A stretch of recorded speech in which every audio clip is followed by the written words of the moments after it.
Steve, the developers of the Mosque at Ground Zero here in New York insist that the project is not at Ground Zero.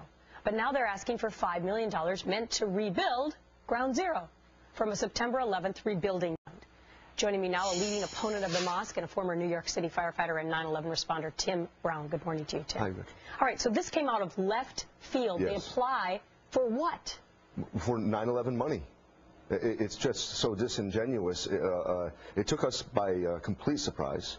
And, I mean, the gall of them, it seems to me it's like getting the middle finger put right in your face. Wow. Yeah, it's just, it leaves me speechless that they have the gall to do this. So this money that you are allowed to apply for, this is the last round of money. It's supposed to help small businesses near Ground Zero. Right. Other people get their feet on the ground again, no pun intended. Right, well, to finish projects. It's not meant as seed money. It's meant to help put people over the edge that have demonstrated financial feasibility, that have their projects some percentage complete. This is just to help them finish a project. What the developers of the Mosque are saying is help us with some seed money, and it's not supposed to be used for that. Right, because as reports have proven, they only had $20,000 cash on hand. Now they're looking to the government to help them. And no previous comparable experience. That's also a requirement of HUD. Well, let's look at the developer's statement about why he feels that they're entitled to this. Here is Sharif El-Gamal.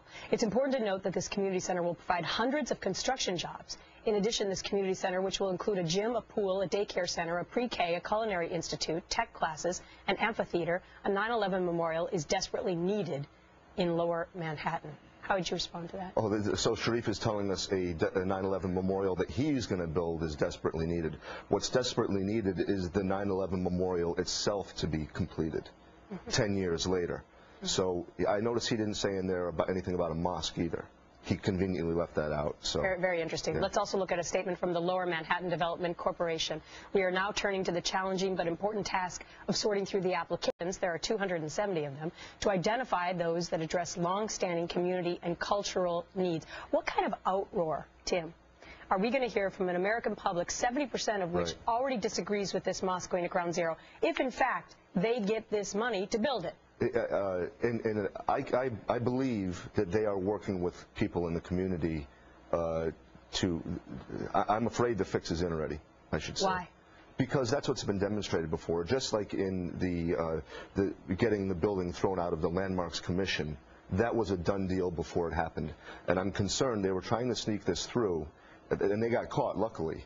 But they were trying to sneak this through, and the fix is in for them to get the money. What kind of outrage will we see in the American public? Oh, tremendous. I mean, we're at 70% of America now is against this mosque being built at Ground Zero.